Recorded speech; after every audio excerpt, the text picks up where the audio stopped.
Filhas de Deus, capítulo 3. Mulheres notáveis no Novo Testamento. Durante os anos do ministério de Cristo na terra, mulheres piedosas ajudaram a obra que o Senhor e seus discípulos estavam promovendo. Se os que se opunham a essa obra houvessem podido encontrar qualquer coisa irregular no procedimento dessas mulheres, isso seria paralisado o trabalho imediatamente. Conquanto, porém, houvesse mulheres trabalhando com Cristo e com os apóstolos, todo o trabalho era dirigido segundo um plano tão elevado que se situava acima da sombra de qualquer suspeita. Não pôde ser achada ocasião alguma para a menor acusação. O pensamento de todos estava concentrado nas Escrituras, não em pessoas. A verdade era proclamada com sabedoria e com tanta clareza que todos a compreendiam. Isabel, mãe de João Batista. Este capítulo é baseado em Lucas capítulo 1. Nos dias de Herodes, rei da Judéia, houve um sacerdote chamado Zacarias, do turno de Abias. Sua mulher era das filhas de Arão e se chamava Isabel. Ambos eram justos diante de Deus, vivendo irrepreensivelmente em todos os preceitos e mandamentos do Senhor. E não tinham filhos, porque Isabel era estéril, sendo eles avançados em dias. Ora, aconteceu que, exercendo ele diante de Deus o sacerdócio na ordem do seu turno, coube-lhe por sorte, segundo o costume sacerdotal, entrar no santuário do Senhor para queimar o incenso. E durante esse tempo, toda a multidão do povo permanecia da parte de fora orando. E eis que lhe apareceu um anjo do Senhor, em pé, à direita do altar do incenso. Vendo-o, Zacarias turbou-se e apoderou-se dele o temor. Disse-lhe, porém, o anjo: Zacarias, não temas, porque a tua oração foi ouvida, e Isabel, tua mulher, te dará à luz um filho, a quem darás o nome de João. Em ti haverá prazer e alegria, e muitos se regozijarão com o seu nascimento. Pois ele será grande diante do Senhor. Não beberá vinho nem bebida forte, e será cheio do Espírito Santo já no ventre materno. E converterá muitos dos filhos de Israel ao Senhor, seu Deus. E irá adiante do Senhor no espírito e poder de Elias, para converter o coração dos pais aos filhos, converter os desobedientes à prudência dos justos e habilitar para o Senhor um povo preparado. O menino crescia e se fortalecia em espírito, e viveu nos desertos até ao dia em que havia de manifestar-se a Israel. Um anjo do céu veio instruir a Zacarias e Isabel sobre a maneira em que deveriam preparar e educar o filho, para que pudessem trabalhar em harmonia com Deus no preparo de um mensageiro para anunciar a vinda de Cristo. Como pais, deveriam cooperar fielmente com Deus em formar em João tal caráter que o habilitasse a desempenhar a parte que Deus designara para ele como obreiro competente. João era o filho de sua velhice, o filho de um milagre, e os pais podiam ter raciocinado que ele tinha uma obra especial a fazer pelo Senhor e que este cuidaria dele. Mas Zacarias e Isabel não raciocinaram assim. Mudaram-se para um lugar solitário, no campo, onde o filho não estivesse exposto às tentações da vida na cidade, ou não fosse induzido a separar-se, dos conselhos e instrução que eles, como pais, lhe dariam. Desempenharam sua parte quanto a desenvolver no filho um caráter que, em todos os sentidos, atendesse ao propósito para o qual Deus determinara sua vida. Por nenhuma descuidada negligência de sua parte deixaria seu filho de tornar-se bom e sábio para alumiar os que jazem nas trevas e na sombra da morte e dirigir os nossos pés pelo caminho da paz. Sagradamente cumpriram sua obrigação. Maria, a mãe de Jesus. Este capítulo é baseado em Mateus, Marcos, Lucas e João. Quando a majestade do céu se tornou um bebê e foi confiado a Maria, não tinha ela muito que oferecer pelo precioso dom. Levou ao altar apenas 2 rolas, oferta designada para os pobres, mas foram um sacrifício aceitável ao Senhor.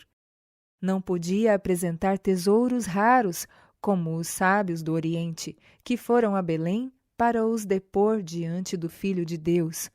Contudo, a mãe de Jesus não foi rejeitada devido à insignificância de sua dádiva. Foi a voluntariedade de seu coração que o Senhor tomou em consideração e seu amor tornou suave a oferta.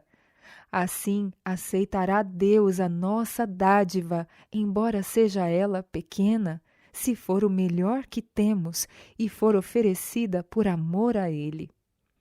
O sacerdote realizou a cerimônia como todas as demais. Tomou a criança nos braços e ergueu-a perante o altar. Depois de a devolver à mãe, inscreveu o nome Jesus na lista dos primogênitos. Mal pensava ele, enquanto a criança lhe repousava nos braços, que era a majestade do céu, o Rei da Glória. Não pensou o sacerdote que essa criança era aquele de quem Moisés escrevera: O Senhor vosso Deus vos suscitará um profeta dentre vossos irmãos, semelhante a mim. A este ouvireis em tudo o que vos disser. Não pensou que essa criança era aquele cuja glória Moisés rogara ver. Mas alguém maior do que Moisés se achava nos braços do sacerdote, e ao inscrever o nome do menino, inscrevia o daquele que era o fundamento de toda a dispensação judaica. Desde o início, Maria esperava o reino do Messias no trono de Davi, mas não via o batismo de sofrimento pelo qual esse trono devia ser conquistado. Por meio de Simeão, quando Cristo foi dedicado como um bebê no templo, fora revelado que o Messias não teria no mundo um caminho livre de obstáculos. Nas palavras dirigidas a Maria, uma espada transpassará também a tua própria alma. Deus, em sua compassiva misericórdia, dá à mãe de Jesus uma indicação da angústia que já por amor dele começara a suportar. O menino Jesus não se instruía nas escolas das sinagogas. Sua mãe foi seu primeiro mestre humano. Dos lábios dela e dos rolos dos profetas aprendeu as coisas celestiais. As próprias palavras por ele ditas a Moisés para Israel eram-lhe agora ensinadas aos joelhos de sua mãe. Ao avançar da infância para a juventude, não procurou as escolas dos rabis. Não necessitava da educação obtida de tais fontes, pois Deus lhe servia de instrutor. Entre os judeus, os 12 anos eram a linha divisória entre a infância e a juventude. Ao completar essa idade, um menino hebreu era considerado filho da lei e também filho de Deus. Eram-lhe dadas especiais oportunidades para instruções religiosas e esperava-se que participasse das festas e observâncias sagradas. Foi em harmonia com esse costume que Jesus fez em sua meninice a visita pascual a Jerusalém. Como todos os israelitas devotos, José e Maria iam todos os anos assistir à Páscoa, e quando Jesus havia atingido a necessária idade, levaram-no consigo. Pela primeira vez contemplou o menino Jesus o templo.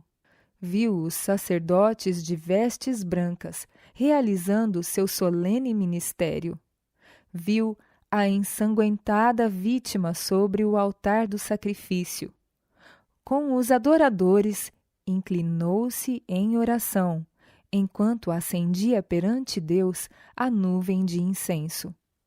Testemunhou os impressivos ritos da cerimônia pascual. Dia a dia, observava mais claramente a significação dos mesmos. Cada ato parecia estar ligado à sua própria vida. No íntimo, ele percebia surgirem novos impulsos. Silencioso e absorto, parecia estudar a solução de um grande problema. O mistério de sua missão desvendava-se ao Salvador.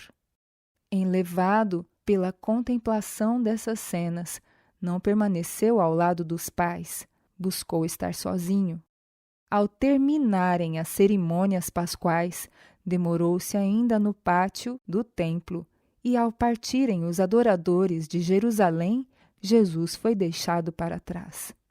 Nessa visita a Jerusalém, os pais de Jesus desejavam pô-lo em contato com os grandes mestres de Israel. Um aposento ligado ao templo estava sendo ocupado por uma escola sagrada, à maneira das escolas dos profetas.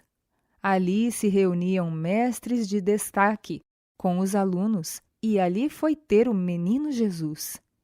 Sentando-se aos pés desses homens, sérios e doutos, ouvia-lhes as instruções. Os sábios foram surpreendidos pelas perguntas que o menino Jesus fazia. Quiseram incentivá-lo a estudar a Bíblia e desejaram ver quanto conhecia ele das profecias. Foi por isso que lhe fizeram tantas perguntas. José e Maria se surpreenderam tanto diante das respostas sábias do seu filho quanto os próprios doutores. Quando se fez uma pausa, Maria, mãe de Jesus, foi até seu filho e perguntou: Filho, por que fizeste assim conosco? Teu pai e eu, aflitos, estamos à tua procura. Então, uma luz divina resplandeceu na face de Jesus, enquanto ele erguia a mão e dizia: Por que me procuráveis? Não sabíeis que me cumpria estar na casa de meu pai? Não compreenderam, porém, as palavras que lhes dissera. Não entenderam o que ele realmente queria dizer com aquelas palavras, mas sabiam que era um verdadeiro filho, submisso às suas ordens. Embora fosse o Filho de Deus, desceu para Nazaré e sujeitou-se a seus pais. Conquanto sua mãe não entendesse o significado das suas palavras, não se esqueceu delas, mas guardava todas estas coisas no coração. Ao voltarem José e Maria de Jerusalém, sozinhos, com Jesus, ele esperava dirigir-lhes a atenção às profecias concernentes aos sofrimentos do Salvador. Sobre o Calvário, procurou aliviar a dor de sua mãe. Estava agora pensando nela. Maria tinha que testemunhar sua derradeira agonia e Jesus desejava que ela compreendesse sua missão a fim de fortalecer-se para resistir quando a espada lhe houvesse de traspassar o coração. Como Jesus estivera separado dela e por 3 dias o procurara aflita, assim, quando fosse oferecido pelos pecados do mundo, estaria novamente perdido para ela 3 dias. e ao ressurgir ele do sepulcro, sua tristeza se transformaria outra vez em júbilo.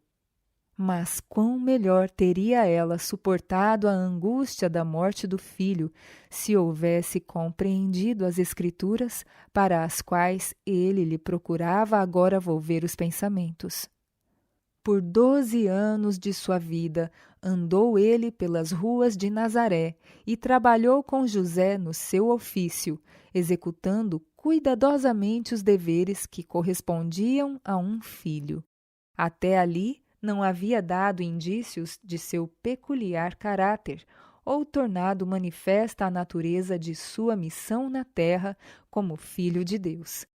Mas, naquela ocasião, tornou conhecido a seus pais o fato de que tinha uma missão a cumprir, mais elevada e santa do que eles imaginavam, pois tinha uma obra que lhe fora confiada por seu Pai Celeste.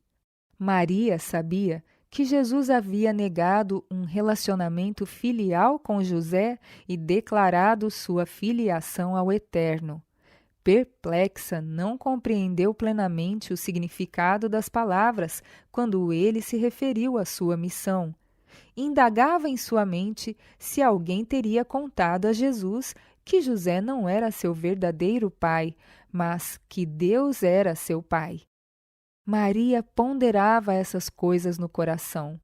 Maria acreditava em seu coração que a santa criança dela nascida era o tão longamente prometido Messias. Não ousava, entretanto, exprimir essa fé. Foi através de sua existência terrestre uma partilhadora dos sofrimentos do Filho. Com dor, testemunhava as provações que lhe sobrevinham na infância e juventude. Por justificar o que sabia ser direito em seu procedimento, via-se ela própria em situações difíceis. Considerava as relações domésticas e a terna solicitude da mãe em torno dos filhos, de vital importância na formação do caráter. Os filhos e filhas de José sabiam isto e, prevalecendo-se de sua ansiedade, procuravam corrigir as atitudes de Jesus segundo norma deles. A vida de Cristo foi assinalada pelo respeito e o amor à sua mãe. Ela argumentava muitas vezes com Jesus e insistia em que se conformasse com os desejos de seus irmãos. Os irmãos não podiam persuadi-lo a mudar seus hábitos de vida, no contemplar as obras de Deus, manifestar simpatia e ternura para com os pobres, os sofredores, os desafortunados e ao buscar aliviar os sofrimentos dos homens ou mesmo dos mudos animais. Quando os sacerdotes e mestres procuravam Maria para persuadi-la a forçar Jesus a demonstrar lealdade às suas cerimônias e tradições, ela se sentia muito perturbada. Mas a paz e a confiança lhe vinham ao turbado coração, quando seu filho apresentava as cristalinas declarações das Escrituras em apoio ao seu proceder. Desde o dia em que ouvira o anúncio do anjo no lar de Nazaré, entesourara Maria todo o sinal de que Jesus era o Messias. Sua doce e abnegada existência assegurava-lhe que ele não podia ser outro senão o enviado de Deus. Todavia, também lhe sobrevinham dúvidas e decepções, e ela anelara o tempo em que sua glória se houvesse de manifestar. A morte a separara de José, que com ela partilhara do mistério do nascimento de Jesus. Não havia agora ninguém mais a quem pudesse confiar suas esperanças e temores. Os 2 meses anteriores tinham sido muito dolorosos. Fora separada de Jesus, em cuja simpatia encontrava conforto. Ponderava as palavras de Simeão: uma espada traspassará também a tua própria alma. Recordava os 3 dias de angústia, quando julgava Jesus para sempre perdido para ela. e era com ansiedade de coração que lhe aguardava o regresso. A mãe, viúva, havia lamentado os sofrimentos que Jesus suportara em sua solidão. Sua missão messiânica causava-lhe profunda tristeza, bem como alegria. Então, por estranho que lhe parecesse, ela o encontra na festa das bodas, o mesmo filho, terno e serviçal, e contudo não o mesmo, pois seu semblante mudara. Ela vê os vestígios da feroz luta no deserto da tentação e a evidência da celestial missão em suas expressões e na dignidade de sua presença. Vê que ele está acompanhado por um grupo de homens moços que o tratam com reverência, chamando-o de mestre. Estes companheiros contam a Maria as coisas maravilhosas que testemunharam, não só por ocasião do batismo, como em numerosas outras ocasiões, e concluem declarando: havemos achado aquele de quem Moisés escreveu na lei e a quem se referiram os profetas, Jesus, o Nazareno. Maria ouvira falar na manifestação às margens do Jordão, quando do batismo dele. As novas foram levadas a Nazaré, evocando novamente em seu espírito as cenas que por tantos anos ocultara no coração. Como todo o Israel, Maria fora profundamente comovida pela missão de João Batista. Bem se lembrava ela da profecia feita em seu nascimento. A ligação dele com Jesus avivava-lhe novamente as esperanças. Mas também lhe haviam chegado notícias da misteriosa retirada de Jesus para o deserto e sentia-se opressa por aflitivos pressentimentos. Ao reunirem-se os convidados, muitos pareciam preocupados com algum assunto de interesse absorvente. Um contido despertar domina a assistência. Pequenos grupos conversam entre si em tom vivo, mas dominado, lançando olhares indagadores para o filho de Maria.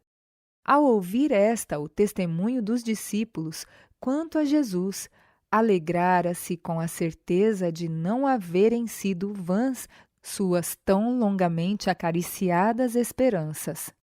Entretanto, teria ela sido mais que humana, não se houvesse misturado a essa santa alegria um traço do natural orgulho de mãe amorosa. Ao ver os muitos olhares voltados para Jesus, anelava que ele demonstrasse aos assistentes ser realmente o honrado de Deus. Esperava que houvesse oportunidade de ele operar um milagre diante deles. Mas, se bem que sua mãe não possuísse conceito exato da missão de Cristo, nele confiava, implicitamente. A essa fé correspondeu Jesus. Foi para honrar a confiança de Maria e fortalecer a fé dos discípulos que realizou o primeiro milagre. Os discípulos haveriam de encontrar muitas e grandes tentações para a incredulidade. Para eles, as profecias haviam tornado claro e indiscutível que Jesus era o Messias. Esperavam que os guias religiosos o recebessem com confiança ainda maior que a deles. Declararam entre o povo as maravilhosas obras de Cristo e sua própria confiança na missão dele, mas pasmaram e sentiram-se cruelmente decepcionados pela incredulidade, o preconceito profundamente arraigado e a inimizade para com Jesus, manifestados pelos sacerdotes e rabis. Os primeiros milagres do Salvador fortaleceram os discípulos para enfrentar a oposição. Era costume naqueles tempos que as festas de casamento continuassem por vários dias. Verificou-se nessa ocasião, antes do fim da festa, haver-se esgotado a provisão de vinho. Isso causou muita perplexidade e desgosto.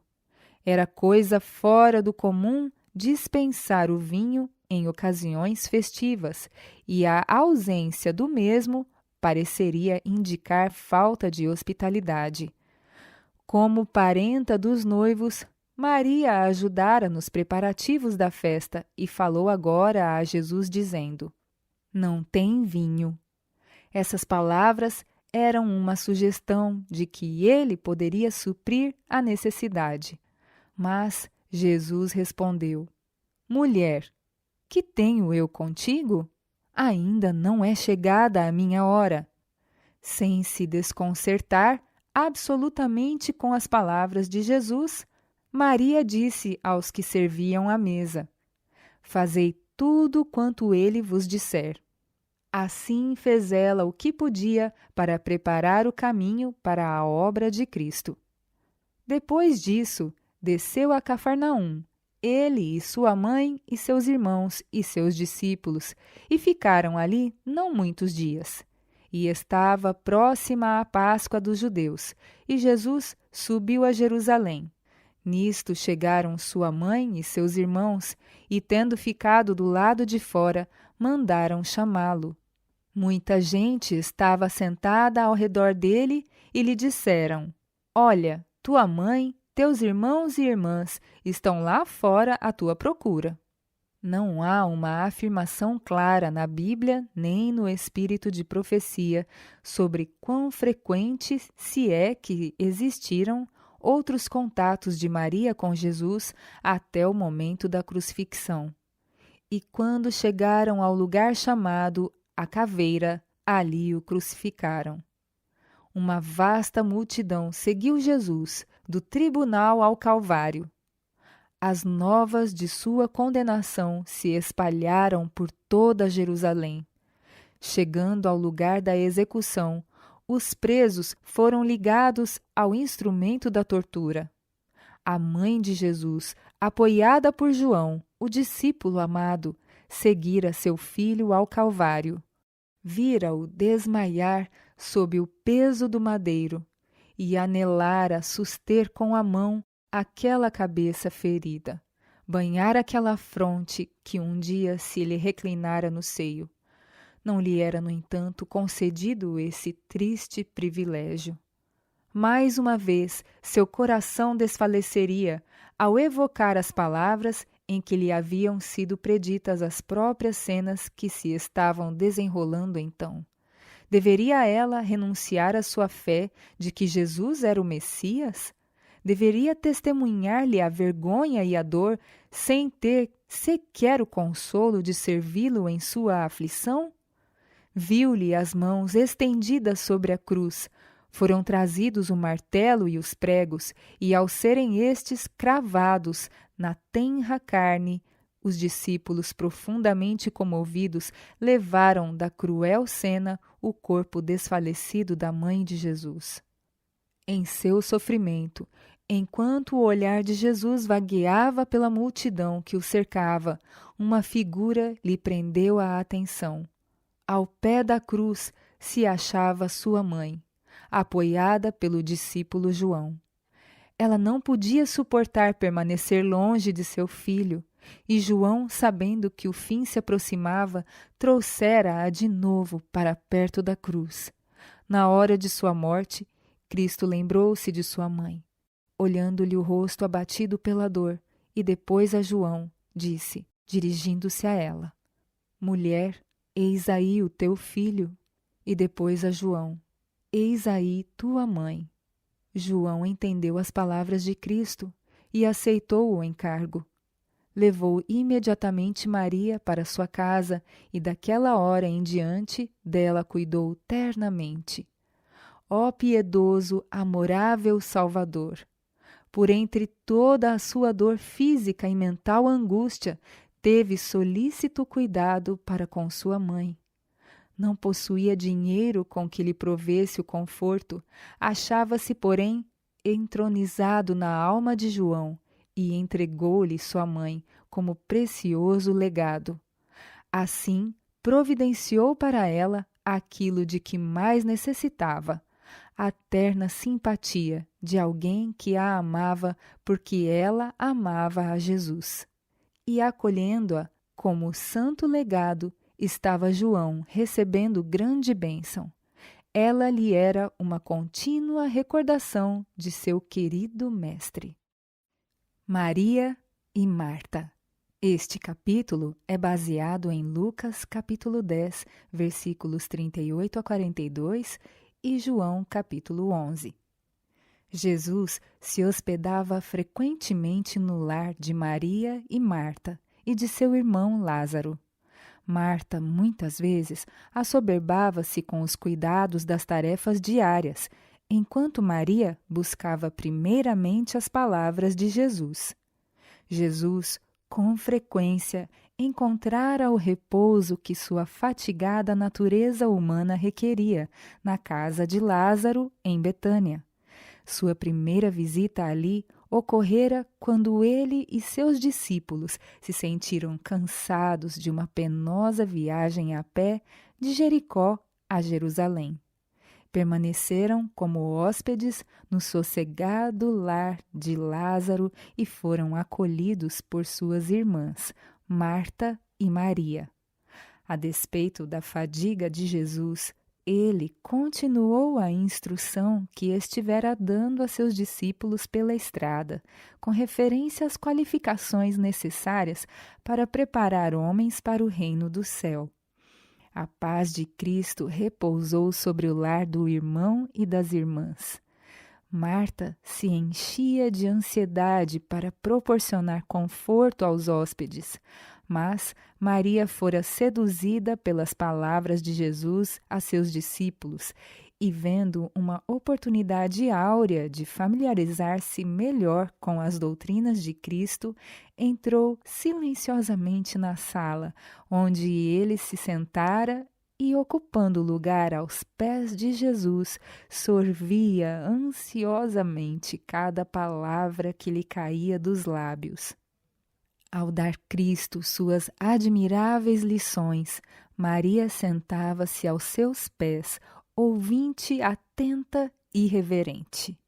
Certa vez, Marta, perplexa com o cuidado de preparar a refeição, foi ter com Cristo, dizendo: Senhor, não te importas que minha irmã me deixe servir só?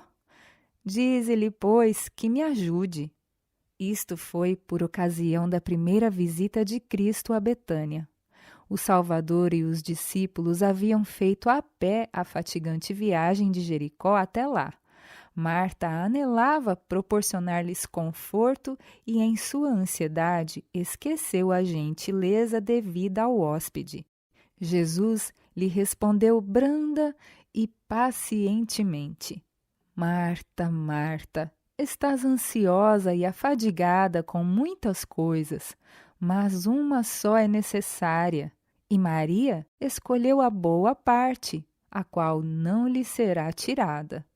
Maria estava enriquecendo o espírito com as preciosas palavras caídas dos lábios do Salvador, palavras mais valiosas para ela do que as mais magníficas joias da terra.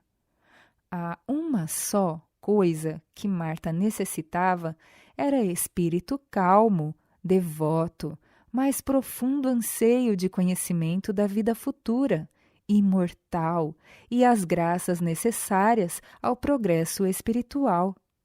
Precisava de menos ansiedade em torno das coisas que passam e mais pelas que permanecem para sempre.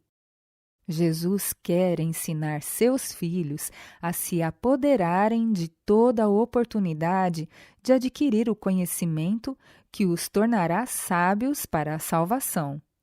A causa de Cristo requer obreiros cuidadosos e enérgicos. Existe vasto campo para as Martas, com seu zelo no culto ativo. Sentem-se elas primeiro, porém, com Maria, aos pés de Jesus. Sejam a diligência, prontidão e energia santificadas pela graça de Cristo. Então a vida será uma invencível força para o bem. Qual Maria, Precisamos assentar-nos aos pés de Jesus para dele aprender, tendo escolhido aquela melhor parte que jamais nos será tirada. Como Marta, precisamos ser sempre abundantes na obra do Senhor.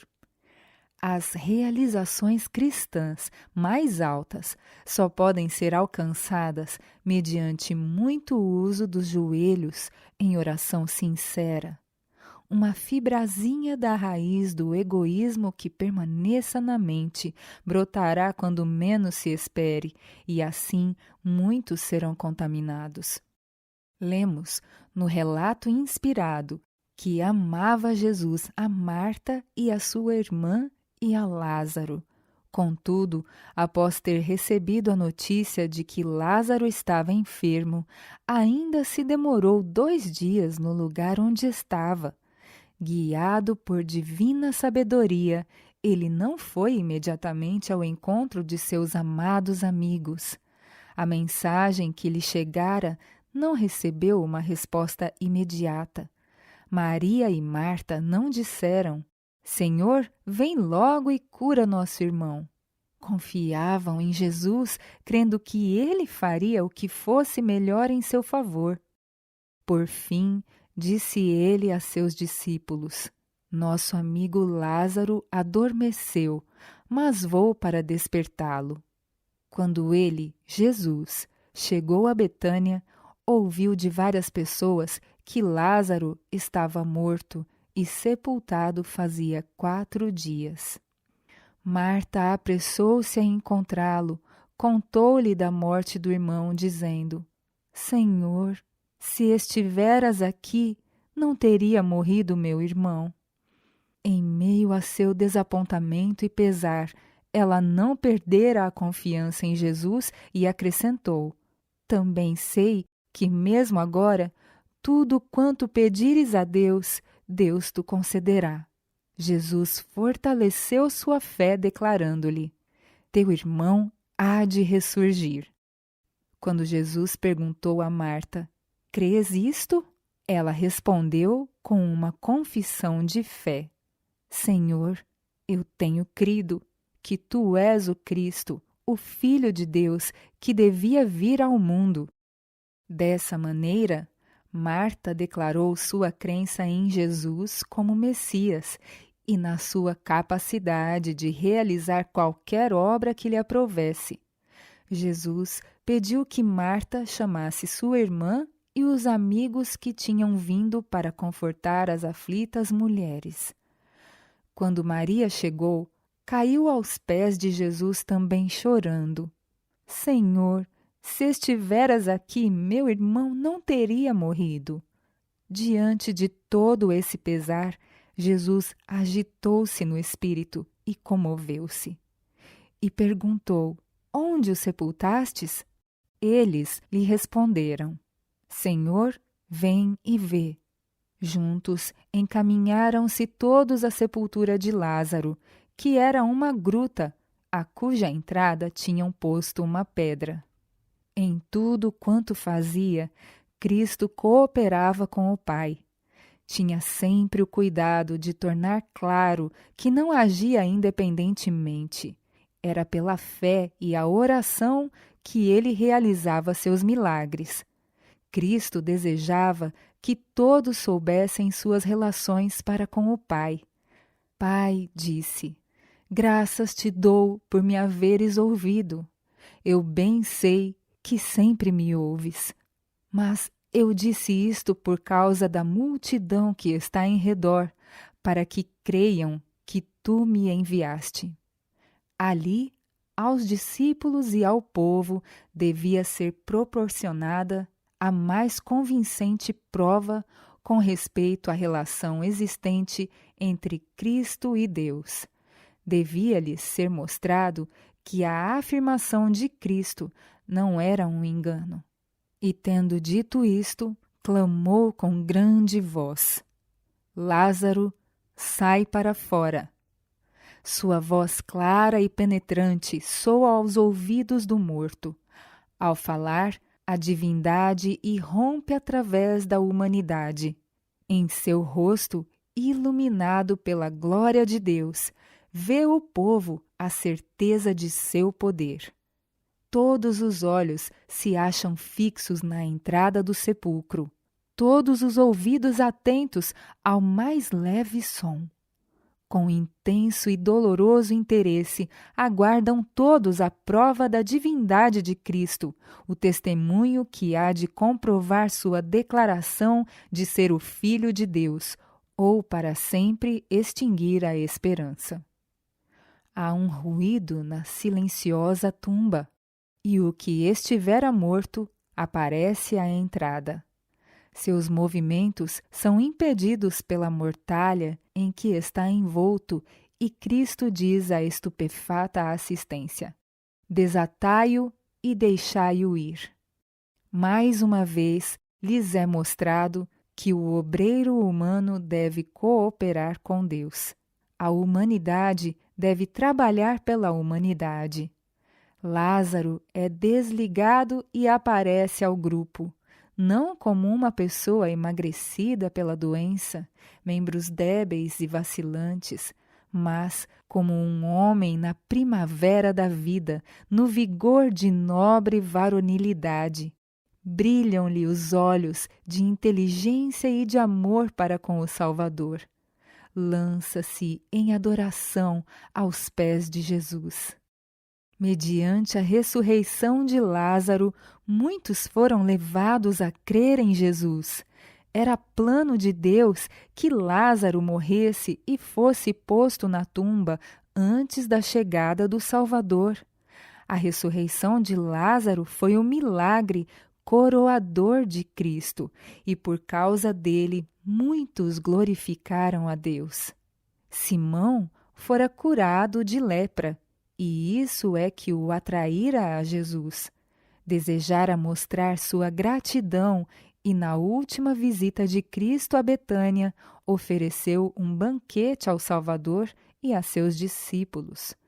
À mesa achava-se Jesus, tendo a um lado Simão e do outro Lázaro. Marta servia à mesa, mas Maria escutava ansiosamente toda a palavra que caía dos lábios de Jesus. Em sua misericórdia, perdoara Jesus os seus pecados, chamara do sepulcro seu bem-amado irmão, e a alma de Maria estava cheia de reconhecimento. Ouvira Jesus falar de sua morte próxima, e em seu profundo amor e tristeza almejara honrá-lo.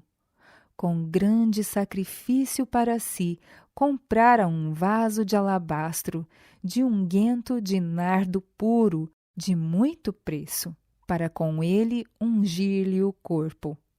Mas agora muitos diziam que ele estava para ser coroado rei. Seu pesar transformou-se em alegria e ansiava ser a primeira a honrar a seu senhor.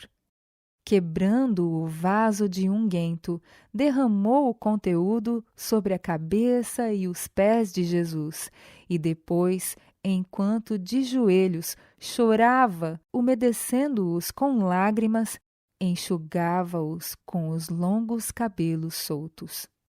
Judas contemplou a mesma com grande desagrado. Disse: por que não se vendeu este unguento por 300 dinheiros e não se deu aos pobres?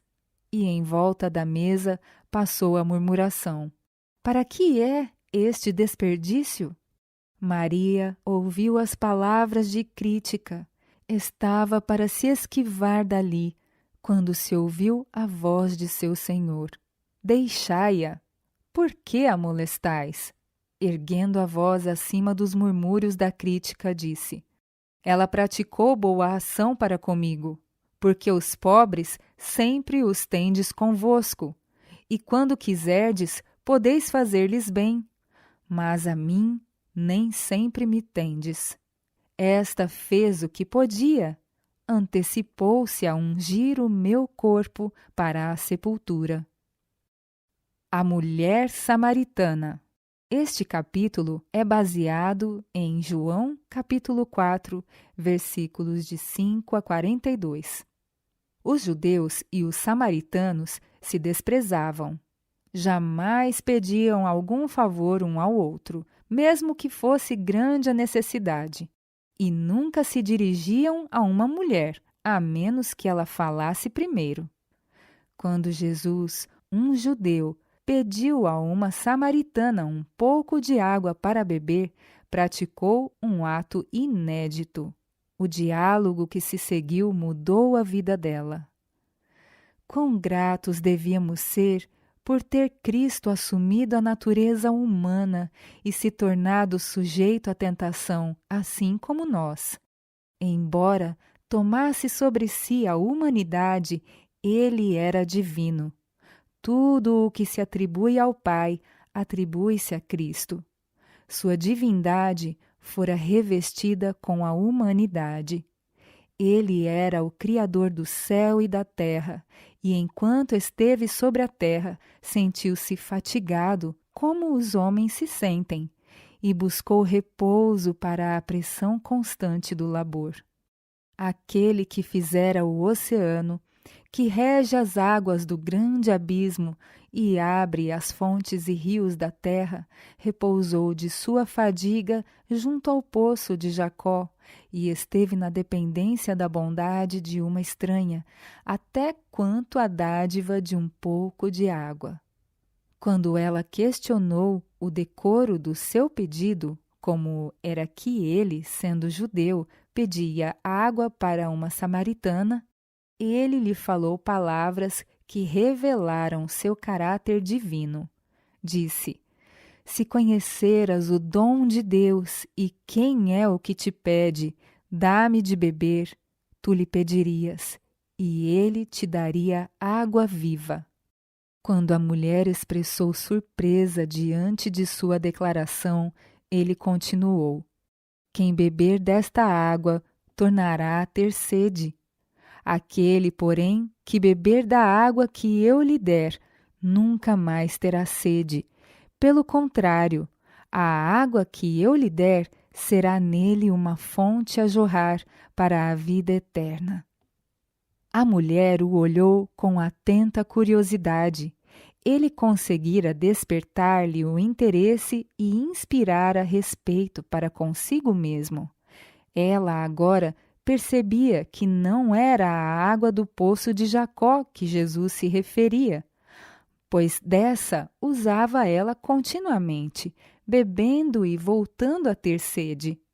Com notável fé, pediu-lhe que lhe desse da água da qual falara, para que não mais tivesse sede, nem precisasse tirá-la do poço.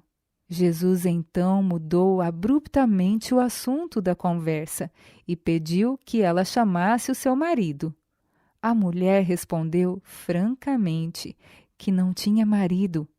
Jesus se aproximara agora do desejado ponto a partir do qual podia convencê-la de que ele tinha o poder de ler a história da sua vida, embora não a conhecesse anteriormente. Dirigiu-se a ela desta maneira: Bem disseste, não tenho marido, porque 5 maridos já tiveste, e este que agora tens não é teu marido. Isto disseste com verdade. Jesus tinha um duplo objetivo em vista.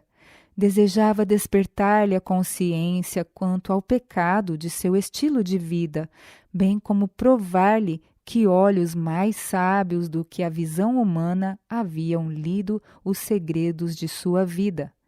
Mas a mulher, embora sem entender plenamente a culpa de sua maneira de viver, ficará atônita por ver que aquele estranho possuía tal conhecimento. Com profunda reverência disse: Senhor, vejo que és profeta. As palavras da verdade que caíam dos lábios do Divino Mestre tocaram o coração de sua ouvinte. Nunca ouvira ela tais sentimentos, nem dos sacerdotes de seu povo, nem dos judeus. Os marcantes ensinos daquele estranho levaram-lhe a mente ao passado, as profecias concernentes ao Cristo prometido, pois os samaritanos, bem como os judeus, aguardavam sua vinda. Eu sei que o Messias vem, disse ela. Quando ele vier, nos anunciará todas as coisas. Jesus respondeu: Eu o sou, eu que falo contigo. Bem-aventurada mulher de Samaria! Durante o diálogo, sentira-se como na presença da divindade. Agora, alegremente reconhecia seu Salvador. Não exigiu dele um milagre, como o fizeram os judeus, para provar seu divino caráter. Aceitou sua declaração, sentindo perfeita confiança em suas palavras e não questionando a santa influência que dele emanava. Ela partiu anunciando as novas. Vinde e vede um homem que me disse tudo quanto tenho feito. Porventura, não é este o Cristo? O testemunho daquela mulher converteu muitos para a fé em Cristo. Por seu relato, muitos foram ouvi-lo por si mesmos e creram por causa de sua palavra. Mostrou-se mais eficiente missionária que os próprios discípulos. Esses nada viram em Samaria que indicasse ser ela um campo promissor. Tinham os pensamentos fixos numa grande obra a ser efetuada no futuro. Não viram que mesmo junto deles estava uma colheita a fazer. Mas, por intermédio da mulher, a quem desprezavam, toda uma cidade foi levada a ouvir Jesus. Ela levou imediatamente a luz a seus conterrâneos. Essa mulher representa a operação de uma fé prática em Cristo.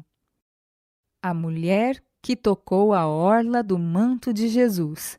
Este capítulo é baseado em Marcos, capítulo 5, versículos de 25 a 34.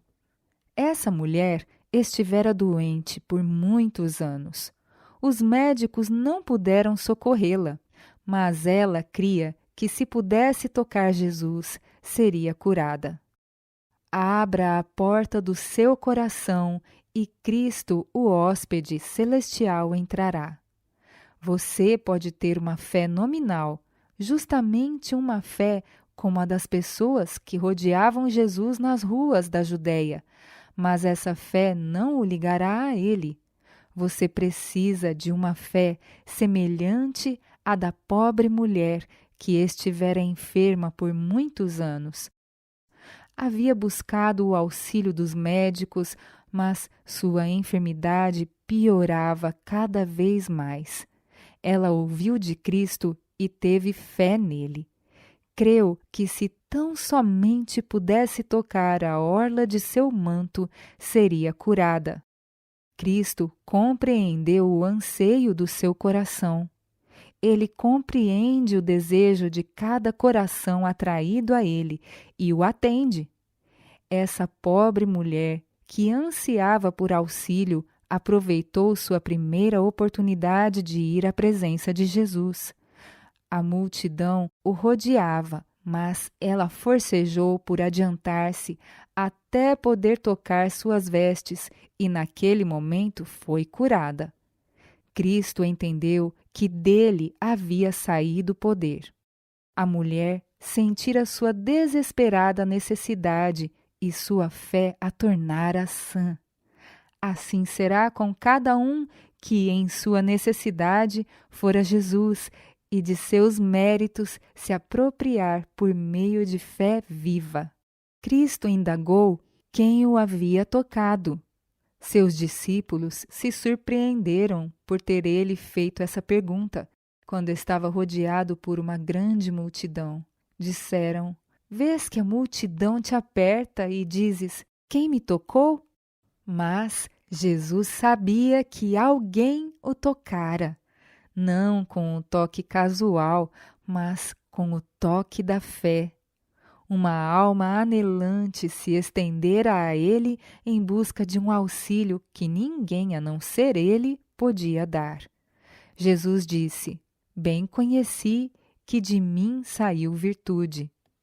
Ele olhou ao redor para ver quem fizera isso, e quando a mulher viu que não podia ocultar-se, reconheceu a boa obra que nela se operara. Contou a história do seu sofrimento e desesperançada condição, e do seu ato de fé ao tocar-lhe o manto. Ele lhe disse: Filha, a tua fé te salvou. A sogra de Pedro. Este capítulo é baseado em Mateus capítulo 8, versículos 14 e 15. Enquanto todos na sinagoga ainda se achavam sob o domínio do espanto, Jesus retirou-se para a casa de Pedro, a fim de repousar um pouco. Mas também ali baixara uma sombra. A mãe da esposa de Pedro jazia enferma, presa de muita febre. Jesus repreendeu a moléstia e a doente ergueu-se e atendeu às necessidades do mestre e dos discípulos. A mulher cananeia. Este capítulo é baseado em Mateus capítulo 15, versículos 22 a 28. Ela era uma pagã, mas tinha fé que Jesus podia curar sua filha. Eis que uma mulher cananeia, que saíra daquelas cercanias, clamou dizendo: Senhor, filho de Davi, tem misericórdia de mim, que minha filha está miseravelmente endemoniada. O povo dessa região pertencia à antiga linhagem cananeia. Eram idólatras, desprezados e odiados pelos judeus. A essa classe pertencia a mulher que foi ao encontro de Jesus. Era pagã, sendo, portanto, excluída das vantagens especiais dos judeus. Residiam entre os fenícios muitos judeus e a notícia da obra de Cristo penetrara nessa região. Alguns, dentre o povo, lhe ouviram as palavras e testemunharam as maravilhosas obras que realizava. Essa mulher ouvira falar do profeta que dizia-se curava toda espécie de doenças. Ao ser informada de seu poder, nasceu-lhe a esperança no coração. Inspirada pelo amor materno, decidiu apresentar-lhe o caso de sua filha. Tinha o firme desígnio de levar sua aflição a Jesus. Ele devia curar-lhe a filha. Ela buscara auxílio dos deuses pagãos, mas não obtivera melhoras. E por vezes era tentada a pensar: que poderá fazer por mim esse mestre judaico? Mas fora-lhe dito: ele cura toda espécie de doenças, sejam ricos ou pobres, os que lhe vão pedir ajuda. Decidiu não perder sua única esperança. Cristo conhecia a situação dessa mulher, sabia que o anelava ver e colocara-se-lhe no caminho. Mitigando-lhe a dor, poderia dar viva representação do que pretendia ensinar. O povo, a quem se dera todo o ensejo de compreender a verdade, desconhecia as necessidades dos que os rodeavam. Esforço algum se fazia para ajudar as almas em trevas. O muro de separação, criado pelo orgulho judaico, impedia os próprios discípulos de se compadecerem do mundo pagão. Cumpria, porém, quebrar essas barreiras. Cristo não atendeu imediatamente à súplica da mulher. Mas, embora Jesus não respondesse, a mulher não perdeu a fé. Passando ele, como se a não ouvisse, seguiu-o. Continuando em suas súplicas, com crescente ardor, insistia a mulher em sua necessidade, inclinando-se aos pés de Cristo e clamando: Senhor, socorre-me! O Salvador fica satisfeito. Provou-lhe a fé nele. Por seu trato com ela, mostrou que aquela que era tida como rejeitada de Israel não mais é estranha, mas uma filha na família de Deus. Como filha, tem o privilégio de partilhar das dádivas do Pai. Cristo assegura-lhe então o que pede e conclui a lição dada aos discípulos. Voltando-se para ela, com um olhar de compaixão e amor, diz: Ó mulher, grande é a tua fé, seja isto feito para contigo, como tu desejas. E desde aquela hora a sua filha ficou sã. Não mais o demônio a perturbou. A mulher partiu reconhecendo o Salvador e contente com a certeza do deferimento de sua petição. A mãe de Tiago e João. Este capítulo é baseado em Marcos capítulo 20, versículos 35 a 41.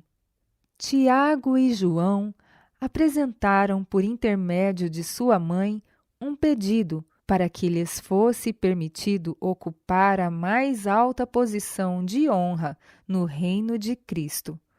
O Salvador, porém, respondeu: Não sabeis o que pedis. Quão pouco muitos de nós compreendemos da verdadeira importância de nossas orações. Jesus conhecia o infinito sacrifício pelo qual seria adquirida aquela glória, quando, pelo gozo que lhe estava proposto, suportou a cruz, desprezando a afronta.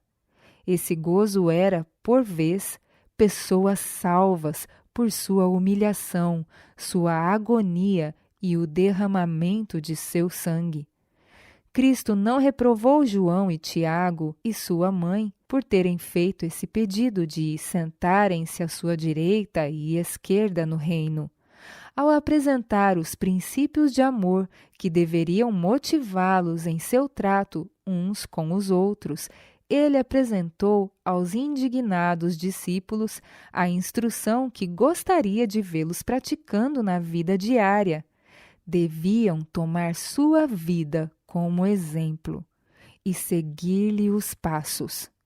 O apóstolo também apresenta essa questão perante nós em sua verdadeira luz e diz: Nada façais por partidarismo ou vanglória, mas por humildade, considerando cada um os outros superiores a si mesmo. Não tenha cada um em vista o que é propriamente seu, senão também cada qual o que é dos outros. Tende em vós o mesmo sentimento que houve também em Cristo Jesus, pois ele, subsistindo em forma de Deus, não julgou como usurpação o ser igual a Deus. Antes, a si mesmo se esvaziou, assumindo a forma de servo, tornando-se em semelhança de homens e reconhecido em figura humana, a si mesmo se humilhou, tornando-se obediente até a morte e morte de cruz. Pelo que também Deus o exaltou sobremaneira e lhe deu o nome que está acima de todo nome. A viúva de Naim. Este capítulo é baseado em Lucas, capítulo 7, versículos de 11 a 15. Jesus devolveu à viúva de Naim o seu único filho que havia morrido. Jesus conhece as preocupações íntimas de cada mãe. Aquele cuja mãe lutou com a pobreza e a privação simpatiza com toda a mãe em seus labores. Aquele que empreendeu uma longa viagem para aliviar o ansioso coração de uma cananeia fará outro tanto pelas mães hoje em dia. Aquele que devolveu à viúva de Naim seu único filho e que, em agonia na cruz, se lembrou de sua própria mãe, comove-se ainda hoje pela dor materna. Em todo pesar e em toda necessidade dará conforto e auxílio. O Salvador ressuscitou mortos. Um destes foi o filho da viúva de Naim. Quando o cortejo fúnebre conduzia o corpo para o sepultamento, Jesus foi ao seu encontro. Tomou o jovem pela mão e fê-lo levantar-se, devolvendo o filho à sua mãe. Os que ali se achavam voltaram para casa, gritando de alegria e louvando a Deus. As mulheres junto à cruz. Este capítulo é baseado em Lucas capítulo 23, versículos 27 a 31 e Marcos capítulo 15, versículos 40 a 47. Quando se julgou que Jesus desfalecia sob o peso da cruz, muitas mulheres que, embora não crescem em Cristo, haviam sido tocadas de piedade por seus sofrimentos e romperam em lamentoso pranto. Quando Jesus se reergue, contempla-as com terna compaixão. Sabia que não o estavam lamentando como um enviado de Deus, mas movidas por sentimentos de piedade humana. Olhou as mulheres que choravam e disse: Filhas de Jerusalém, não choreis por mim, mas chorai antes por vós mesmas e por vossos filhos. Jesus não lhes desprezou as lágrimas, porém a simpatia que haviam expressado tocou uma corda mais profunda de simpatia em seu coração para com elas. Esqueceu-se de sua própria aflição ao contemplar o destino futuro de Jerusalém. Pouco tempo antes, o povo havia clamado: Seu sangue caia sobre nós e nossos filhos. Quão cegamente haviam invocado a sentença que em breve se cumpriria. Muitas daquelas mulheres que estavam agora chorando por Jesus haveriam de perecer com seus filhos no cerco de Jerusalém. As mulheres da Galileia haviam permanecido com o discípulo João para ver que destino se daria ao corpo de Jesus, que lhes era muito precioso. Embora sua fé nele como o prometido Messias houvesse perecido junto com ele. As mulheres ficaram perplexas ao ver José e Nicodemos, ambos honrados e abastados membros do conselho, ansiosos e interessados como elas próprias em relação a um condigno sepultamento do corpo de Jesus. As mulheres junto à tumba de Jesus. Este capítulo é baseado em Mateus 28, Marcos capítulo 16, Lucas capítulo 24 e João capítulos 19 e 20. Enquanto João estava aflito quanto ao sepultamento do Mestre, voltou ele com a ordem de Pilatos acerca do corpo de Cristo. E Nicodemos chegou trazendo uma custosa mistura de mirra e aloés para seu embalsamento. Os discípulos surpreenderam-se de ver esses ricos príncipes tão interessados como eles próprios no sepultamento do Senhor. Delicada e reverentemente, José e Nicodemos removeram do madeiro, com as próprias mãos, o corpo de Jesus. Corriam-lhes lágrimas de compaixão ao contemplarem-lhe o ferido e lacerado corpo. José possuía um sepulcro novo, talhado numa rocha. Reservava-o para si mesmo, mas ficava próximo do Calvário e preparou-o então para Jesus. O corpo, com as especiarias trazidas por Nicodemos, foi cuidadosamente envolto num lençol de linho e o Redentor levado à sepultura.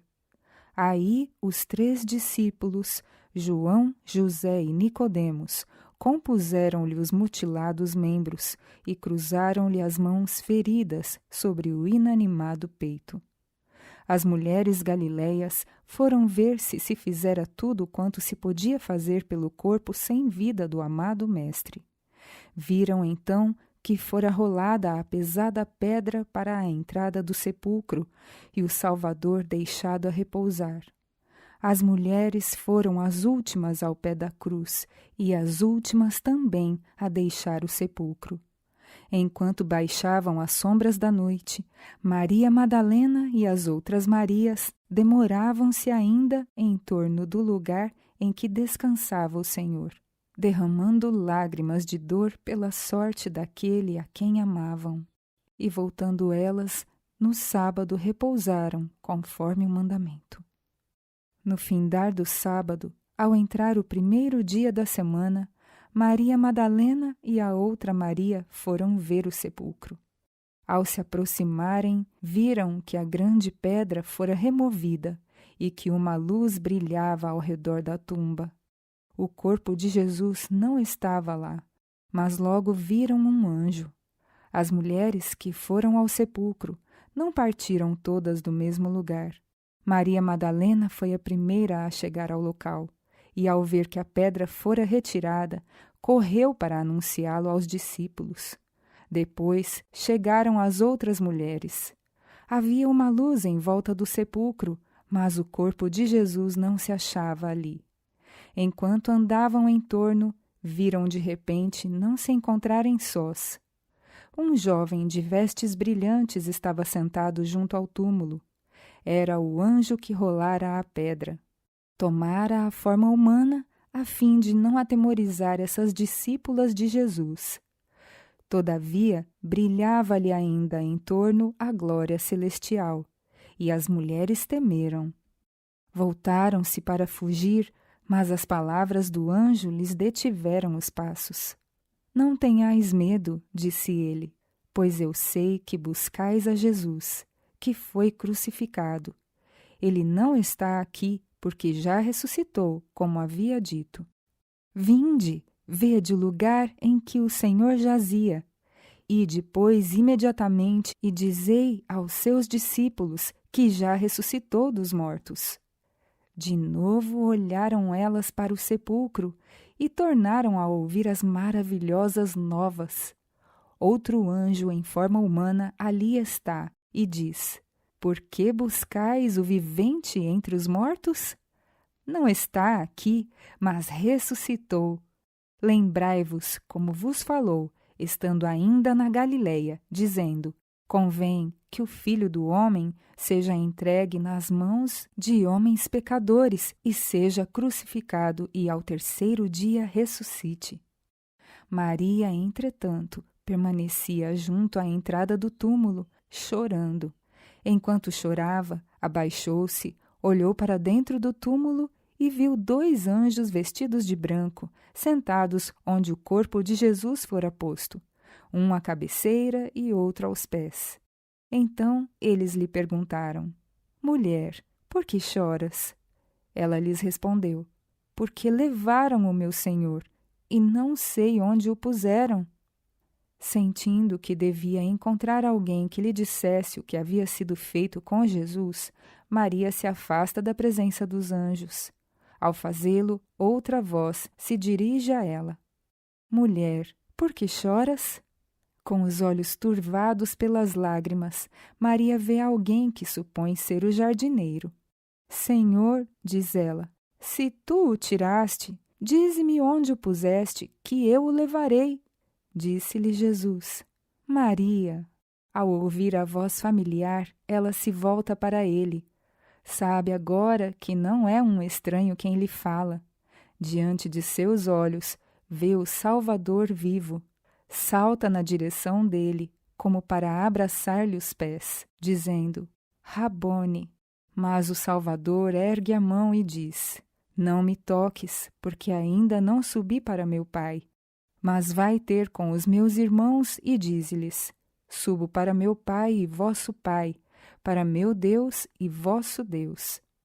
Ide, disseram os anjos às mulheres, dizei a seus discípulos e a Pedro que ele vai adiante de vós para a Galileia. Ali o vereis, como ele vos disse. A mensagem foi repetida uma segunda vez.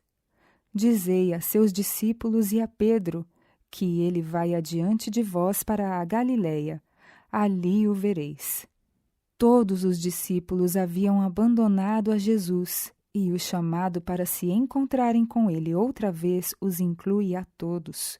Ele não os rejeitou. Quando Maria Madalena lhes disse que vira o Senhor, repetiu o convite para o encontro na Galileia. E pela 3ª vez lhes foi enviada a mensagem. Depois de haver ascendido ao Pai, Jesus apareceu às outras mulheres, dizendo: Eu vos saúdo. E elas, chegando, abraçaram os seus pés e o adoraram. Então Jesus lhes disse: Não temais, ide dizer a meus irmãos que vão a Galiléia, e lá me verão. Mulheres que seguiram a Jesus. Ellen White não discorre sobre indivíduos que seguiram a Jesus de um lugar para outro durante seu ministério. As seguintes citações, entretanto, nos informam sobre algumas das mulheres que o seguiram e lhe apoiaram a obra com recursos materiais. Sua mãe, de Tiago e João, era seguidora de Cristo e servira-o liberalmente com seus meios. O registro declara que andava Jesus de cidade em cidade e de aldeia em aldeia, pregando e anunciando o evangelho do reino de Deus, e os 12 iam com ele, e também algumas mulheres que haviam sido curadas de espíritos malignos e de enfermidades. Maria, chamada Madalena, da qual saíram 7 demônios, e Joana, mulher de Cusa, procurador de Herodes, Susana e muitas outras, as quais lhe prestavam assistência com os seus bens. Cristo e também seus discípulos trabalhavam nas cidades e vilas, e aqueles que estavam na verdade por mais tempo do que os novos conversos serviam-no com seus recursos. Entre os crentes aos quais foi dada a comissão, havia muitos das categorias mais humildes, homens e mulheres que haviam aprendido a amar seu Senhor e que tinham resolvido seguir seu exemplo de serviço abnegado. A esses humildes, de talento limitado, assim como aos discípulos que tinham estado com o Salvador durante os anos de seu ministério terrestre, foi dada a comissão: Ide por todo o mundo, pregai o Evangelho a toda criatura. Esses humildes seguidores de Jesus partilhavam com os apóstolos a confortadora certeza: Eis que estou convosco todos os dias, até a consumação do século. As mulheres que tinham sido humildes seguidoras de Cristo enquanto ele vivia, não o quiseram deixar, antes que o vissem deixado no túmulo e uma pedra de grande peso colocada à entrada, para que não acontecesse que os inimigos procurassem obter seu corpo. Mas não necessitavam ter medo, pois vi que o exército angelical vigiava com extraordinário interesse o lugar de descanso de Jesus, esperando com ardor a ordem para desempenharem sua parte no libertar da prisão o Rei da Glória. Maria, então, apressou-se ao encontro dos discípulos e lhes informou que Jesus não mais estava no sepulcro onde o haviam colocado.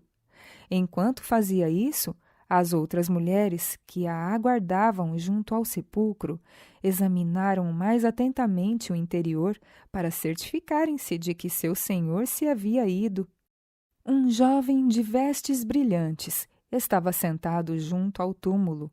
Era o anjo que rolara a pedra e que agora assumia a forma humana, para não aterrorizar as mulheres que haviam sido amigas de Cristo e o serviram em seu ministério público.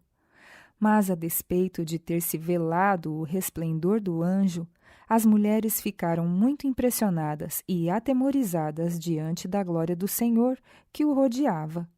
Voltaram-se para fugir do sepulcro, mas o mensageiro celestial dirigiu-se a elas com palavras brandas e confortadoras. Não temais, porque sei que buscais Jesus, que foi crucificado. Ele não está aqui, ressuscitou como tinha dito. Vinde ver onde ele jazia, e depois depressa, e dizei aos seus discípulos que ele ressuscitou dos mortos, e vai adiante de vós para a Galiléia. Ali o vereis. É como vos digo.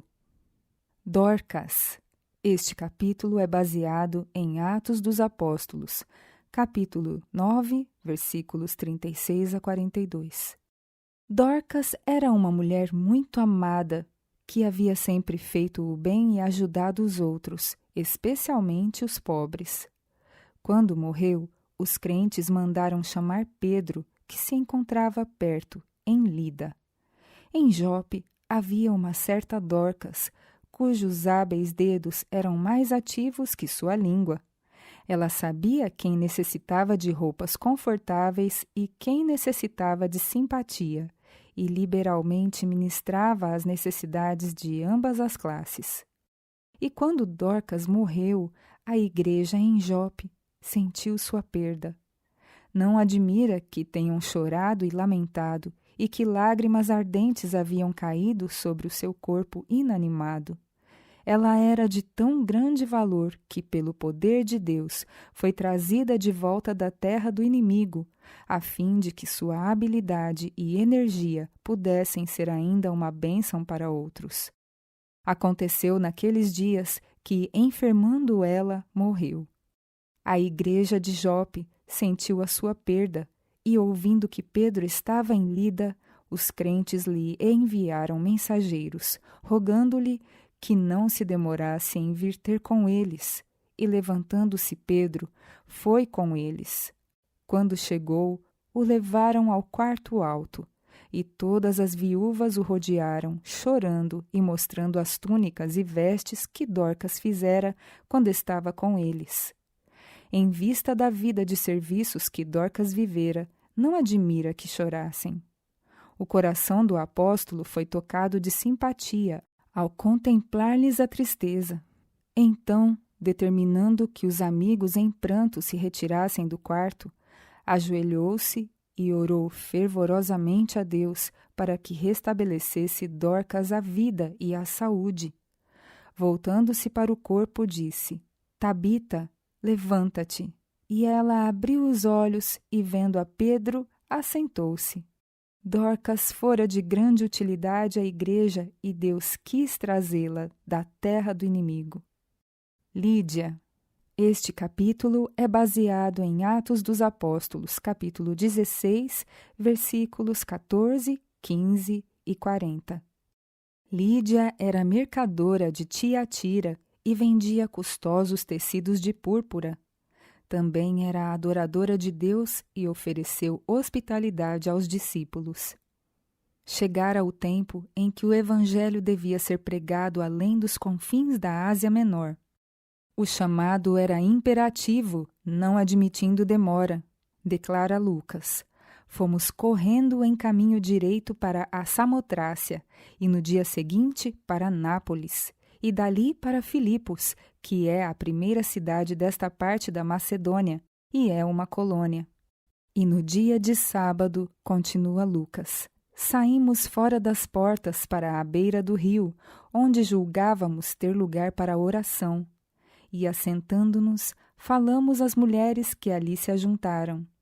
E uma certa mulher, chamada Lídia, vendedora de púrpura, da cidade de Tiatira e que servia a Deus, nos ouvia, e o Senhor lhe abriu o coração. Lídia recebeu a verdade alegremente. Ela e os de sua casa foram convertidos e batizados, e ela insistiu com os apóstolos para que fizessem de sua casa o seu lar. O Espírito de Deus pode unicamente iluminar o entendimento daqueles que estão dispostos a ser iluminados. Lemos que Deus abriu os ouvidos de Lídia, de modo que ela atentou para a mensagem proferida por Paulo, declarar todo o desígnio de Deus e tudo o que era essencial que Lídia recebesse. Essa era a parte que competia a Paulo desempenhar em sua conversão. E então o Deus de toda a graça exerceu o seu poder, conduzindo a pessoa no rumo certo. Deus e o instrumento humano cooperaram e a obra teve pleno êxito. Agindo segundo as instruções dadas por Cristo, os apóstolos não insistiram em permanecer onde sua presença não era desejada. E, saindo da prisão, entraram em casa de Lídia, e, vendo os irmãos, os confortaram e depois partiram. Priscila. Este capítulo é baseado em Atos dos Apóstolos, capítulos 18 a 28. Priscila e seu esposo Áquila eram fabricantes de tendas. Ensinavam fielmente os outros acerca de Jesus Cristo. Paulo, sendo também fabricante de tendas, trabalhou junto com eles, ensinando-lhes mais acerca de Cristo.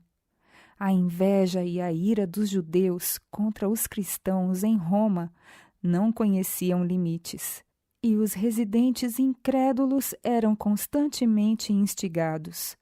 Queixavam-se de que os judeus cristãos eram desordeiros e perigosos para o bem público. Apresentavam constantemente pretextos que incitassem contendas. Isso levou os cristãos a serem banidos de Roma. Logo após sua chegada a Corinto, Paulo encontrou um certo judeu por nome Áquila, natural do Ponto, que havia pouco tinha vindo da Itália, e Priscila, sua mulher. Esses eram do mesmo ofício que ele, banidos pelo decreto de Cláudio, que ordenara que todos os judeus deixassem Roma. Áquila e Priscila tinham vindo para Corinto, onde estabeleceram um negócio como fabricantes de tendas. Paulo fez uma pesquisa com respeito a eles e, ciente de que temiam a Deus e estavam procurando evitar as contaminadoras influências de que estavam cercados, ficou com eles e trabalhava, e todos os sábados disputava na sinagoga e convencia a judeus e gregos. O apóstolo Paulo era um competente ministro do Evangelho e, mesmo assim, trabalhava com as próprias mãos, realizando a humilde tarefa de fabricar tendas.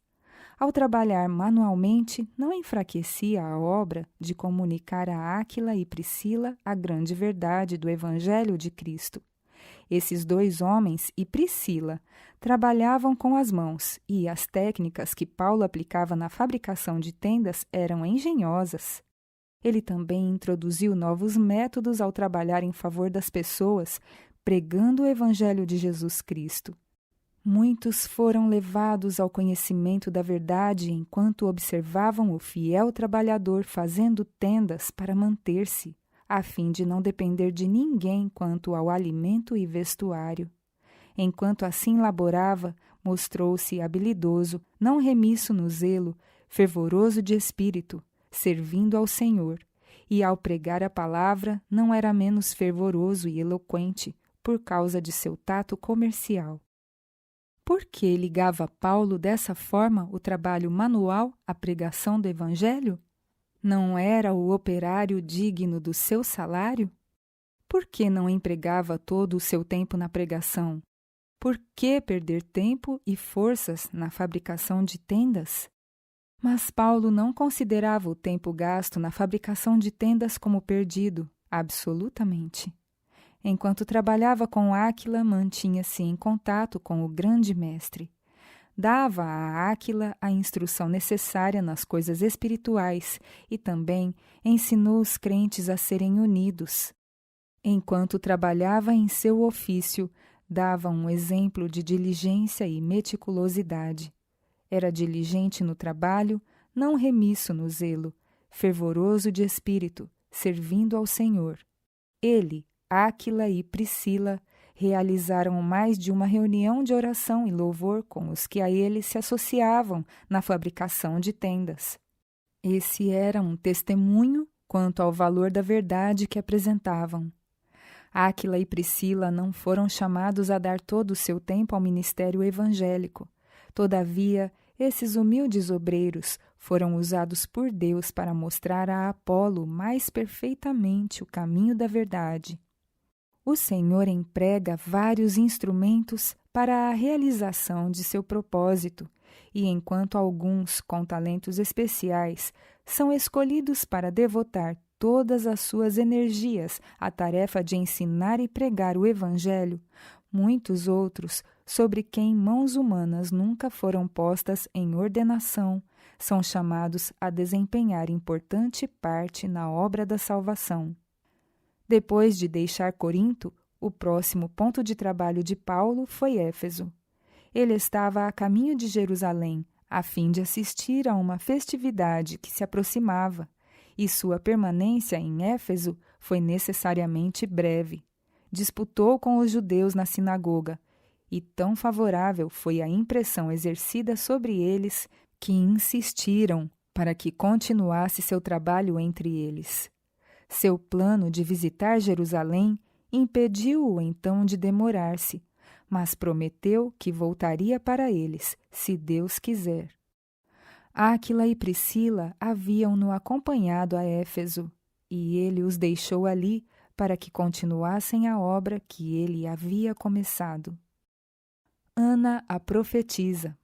O espírito de profecia estava sobre este homem de Deus, Simeão, e enquanto José e Maria ali permaneciam, admirando-se de suas palavras, ele os abençoou e disse a Maria: Eis que este é posto para a queda e elevação de muitos em Israel, e para sinal que é contraditado, e uma espada traspassará também a tua própria alma, para que se manifestem os pensamentos de muitos corações.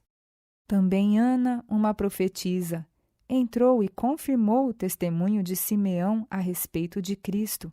Ao falar Simeão, seu rosto iluminou-se com a glória de Deus, e ela derramou suas sinceras ações de graças por lhe haver sido permitido contemplar o Cristo do Senhor.